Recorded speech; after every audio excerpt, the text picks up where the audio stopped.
Hello, welcome to Off the Shelf Reviews. It's Gaming Friday. I'm Gary. And I'm Iain. And today we're taking a look at Earth Defense Force Insect Armageddon, which came out in 2011. It's a third-person shooter developed by Vicious Cycle Software and published by D3. This came out on the PlayStation 3, Xbox 360 and on PC and is the sequel to Earth Defense Force 2017. Yes, yeah. Now, Earth Defense Force has been around, I think, since 2004. Wow. And it was a Japanese studio, Sandlot. Yeah. And they're sort of known for their unusual and inventive sort of gameplay mechanics. Yeah. You know, they're sort of very low budget games, and this is a budget game as well. And like I said, it's been around since 2004, and there's lots of variations of the game. There's even turn-based strategy action games within the Earth Defense Force sort of lore. But my introduction came in 2006 with Earth Defense Force 2017, which was on the PlayStation 2, the 360, and on the Vita. Yeah. And from here it would go on to Earth Defense Force 2025 in 2013. And Vicious Cycle was the ones that made this game.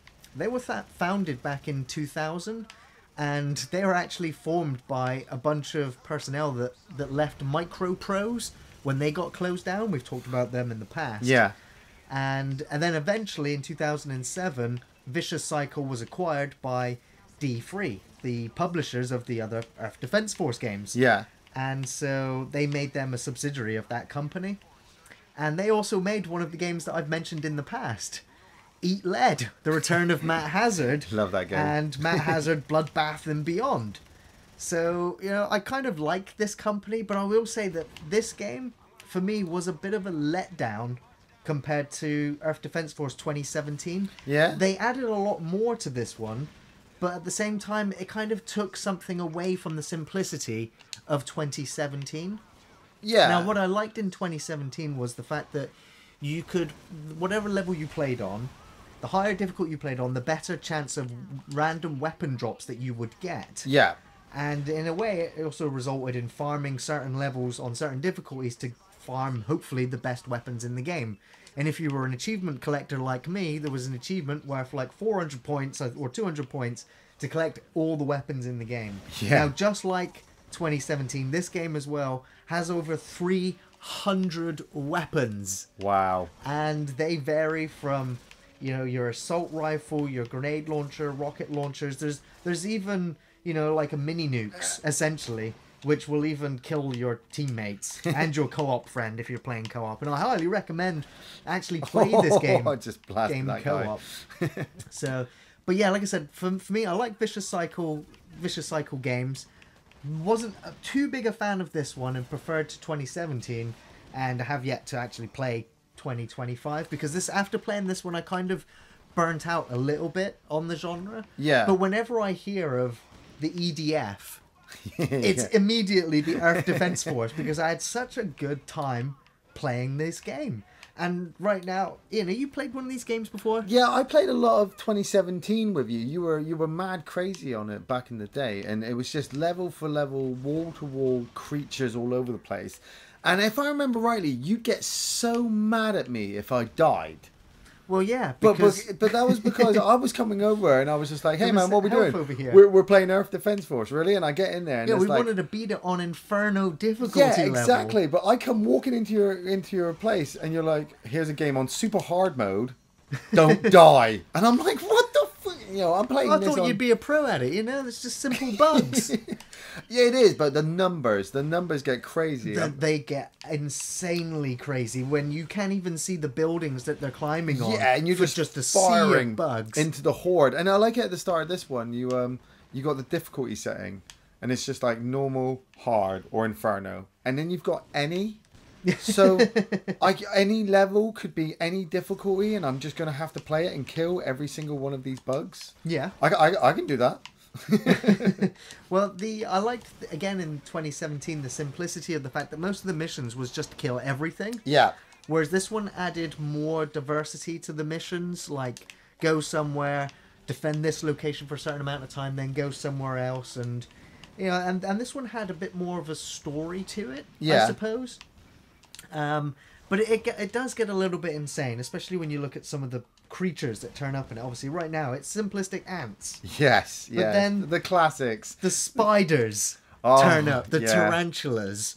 And in this game, I think it introduced wasps, as well as tickers, and then bomber spiders. And you just know you're going to die when you get webbed up and you can't see anything, but just webbing everywhere. Yeah. And then all of a sudden through the shadows is just the legs of ants all over you. You know you're done. You're done unless you blow yourself up. Oh, my But then goodness. there were UFOs and gunships that would come out of the sky. Yeah, You're when like, the aliens start invading, you realise that this invasion is on a massive scale, and what you've actually been fighting, you thought was the army, but Yeah. they were just the grunts. They were just the for drones. this later wave of tripods. You and had cannon. robotic praying mantises, and there's walking. I think they're called Hectors. Yeah. There's just walking tanks essentially that just take a beating, repeated hits. You really need to sort of strategize and have a game plan for how you're going to deal with them, because they will just bomb you from across the map. And this is a game where if you die, that's it. You need to repeat the whole level again. Invasion. There's no checkpoints. Yeah. So you're basically...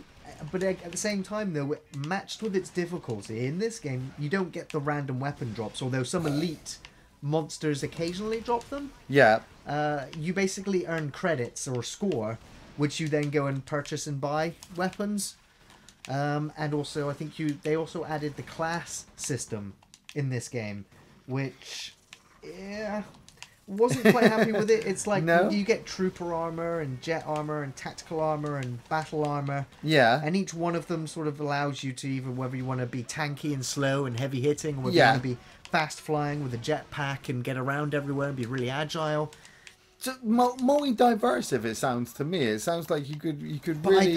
I like the simplicity, though, of it just being you're the guy and you are what weapons, you got two weapons you're carrying with you into the fight. Yeah, but... Whereas this one mixed it up a little bit more and it added abilities to the characters, which, Because they're trying to expand on it. And well, they're trying to tell more of a story with the, like this group that goes through all of this entire story. Yeah, but like you said, with the simplicity of 2017, I did find 2017 was lacking something. Because it was like a crazy arcade game.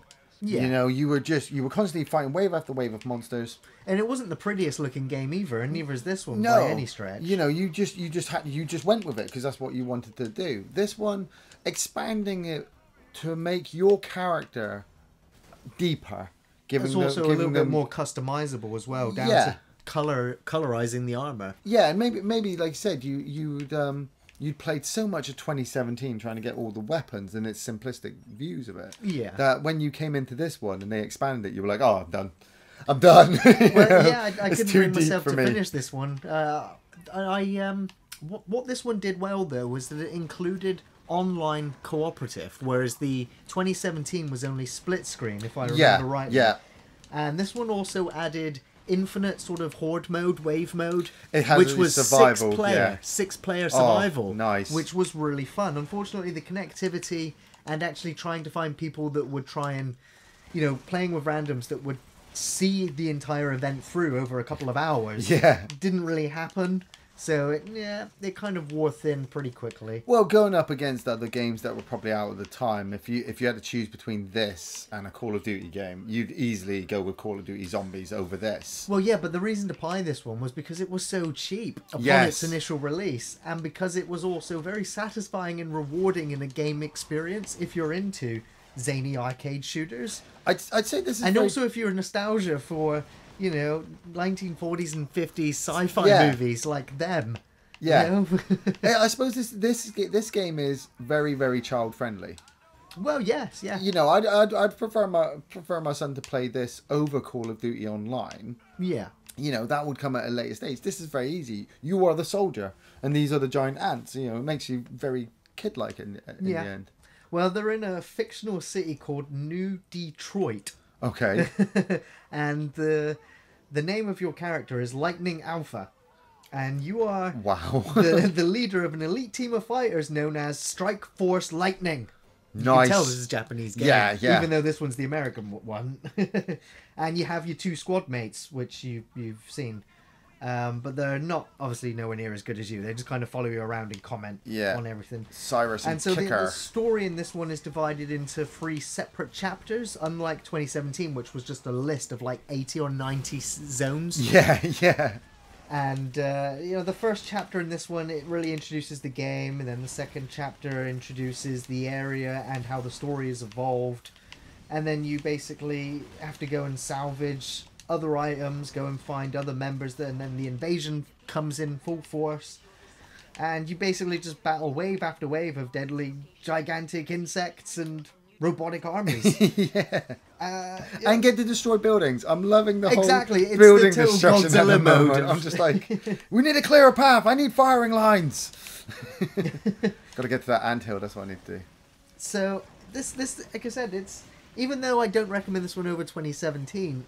I still purchased the game as soon as it was available because I wanted more. Yeah. And I still believe I got my money's worth from this game. The reviews when the game came out were mostly mixed. Some negative and some really positive. IGN gave it an 8.5 out of 10. Nice. The Metacritic PC score was a 69%. Although the Xbox console players gave it an 8.3. Compared to PlayStation, which was again a 7.1. So I think Xbox players actually enjoyed this game a lot more. Yeah. And, every so often I get the nostalgia to come back and play this game. Now, unfortunately, this is the only one that's been made backwards compatible so far. Yeah. Although maybe the others will in due time. Well, and they got the new patch coming out. But then if you had to choose, like I said, you would go with 2017 probably over. Well, actually, if I had to choose, I would probably look at 2025 next as the one that I'd not played yet. Yes, and hope that they balanced it more, added a bit more. I don't know, and made it more simplistic. I don't know what I want. I don't know whether I want more or less. That's it. Isn't that crazy that with the amount of games that you've got out nowadays and all the best graphics you can get, you're still happy to come back. And kill bugs, giant shoot bugs. a bunch of ants. And watch the Independence Day, explosions everywhere. What the... Is that one of the Hectors, or is that...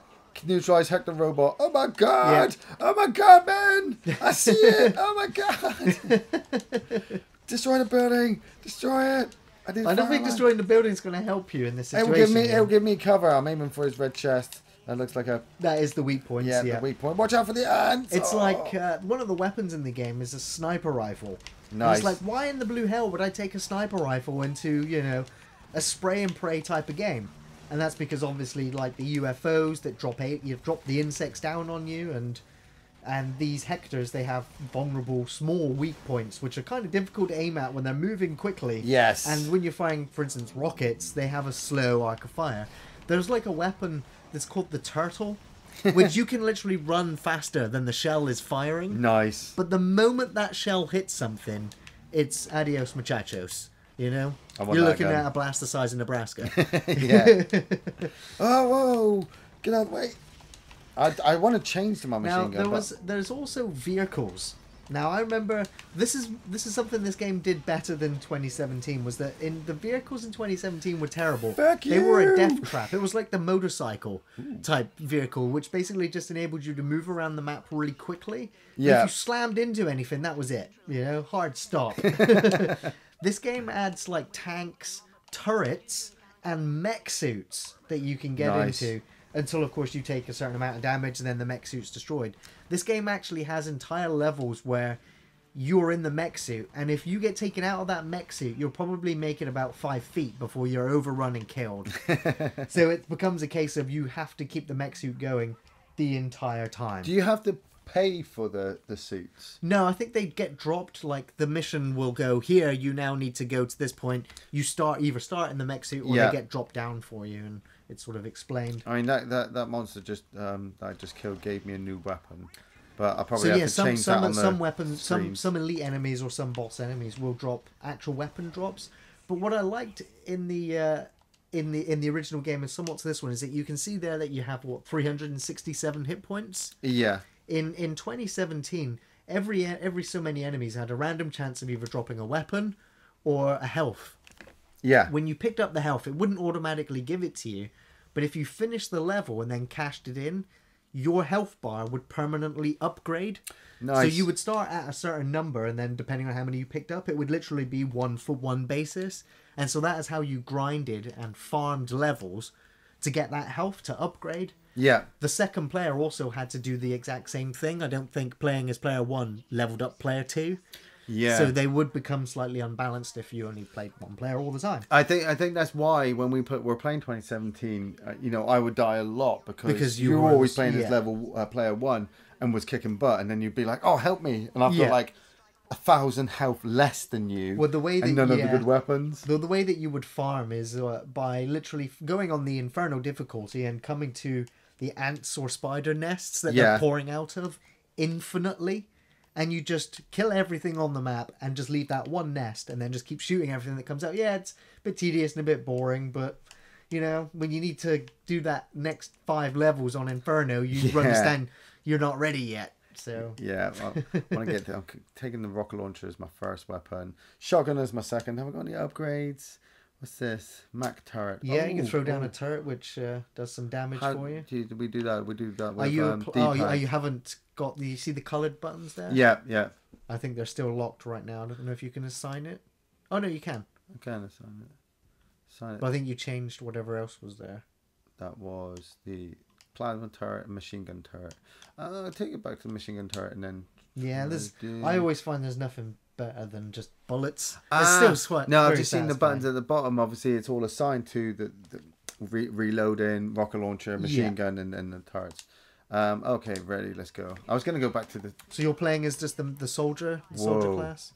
Yeah, I thought I picked up the rocket launcher, but I don't know. Ooh, yeah, let's try this out. Yeah. Reload. Also just love the commentary that the EDF give. Just the hollering, the hooting, and the chanting, especially when there's victories.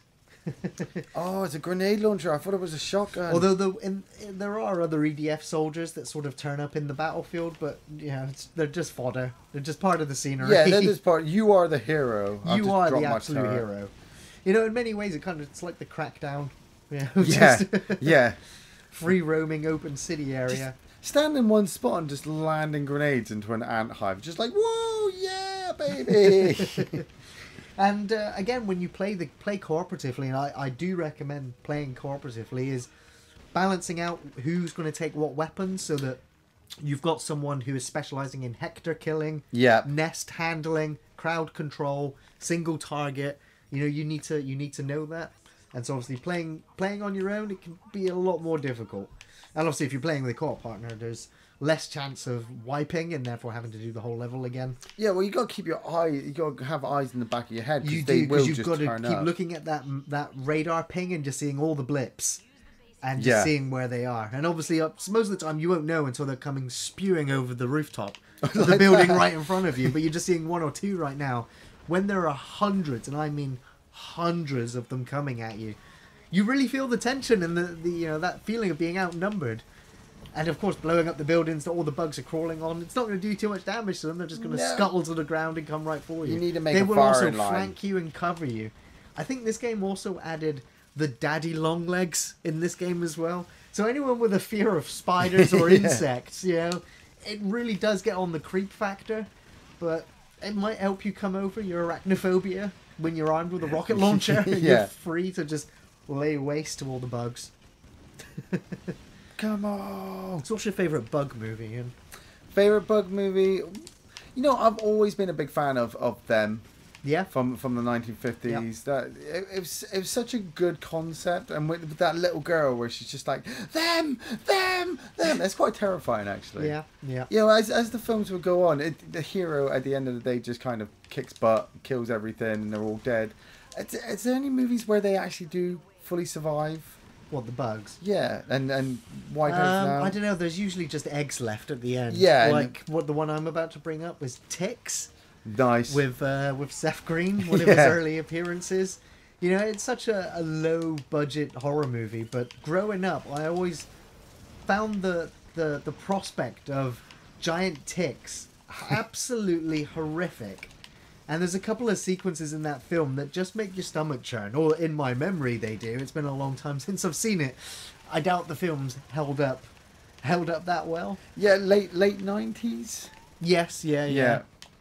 Reload. And of course, you have to mention Starship Troopers. You know, you can't help but quote Nukem Rico. Yeah. You know, when you're playing this game. Arachnophobia is pretty damn good. Arachnophobia is one of the best ones.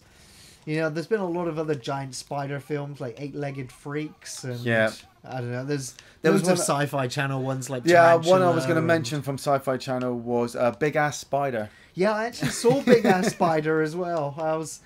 I did zone out though after about 40 minutes. I was just like, I'm done. You know, it was okay. It knew what it was. It's just a big ass spider, man. Just a big ass spider. Yeah. There's something coming in this turret. Oh. So yeah, you're now. It's gonna blow this turret up. Oh, right in the... It's a Hector. Yeah, it's a Hector. Come on, Hector.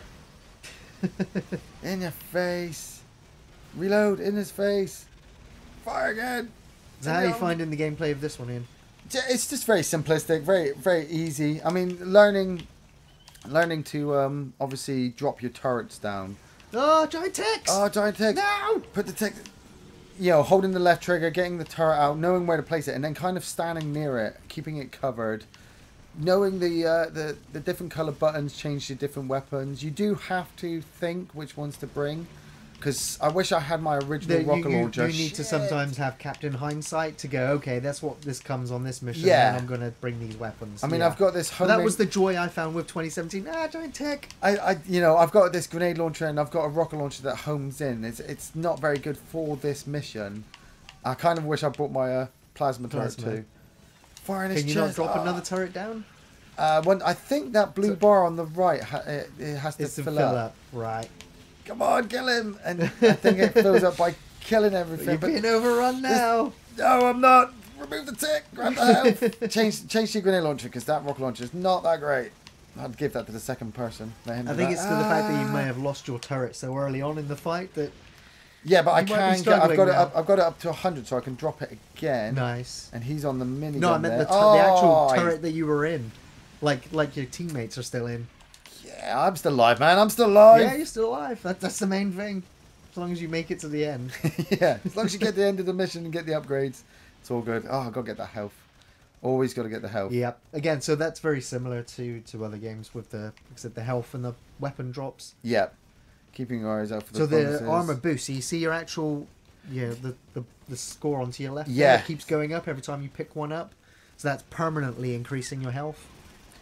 So it's sort of the game's way of leveling up. Ant nest? Is there an ant nest around here? There probably is down the end of the street or around the corner. Actually, I don't know if you have to or just defend. Yeah, I'm looking for this skull. I keep seeing the skull and crossbones come up, and I'm like, I think that's just dead teammates, or is that just the enemy appearing, or is that an ant's nest? Oh, shot that guy right in the face. Sorry, my fault. My fault. Yep, time to move to the new rally point. Yeah. EDF. Yeah, EDF. Grab the armor boost over here. So armor boost. So would you recommend Earth Defense Force in any of them? I would definitely recommend all of the Earth Defense Force games, just because they're so simplistic. They remind me of the 70s arcade games, the 70s and 80s, Asteroid and Missile Command.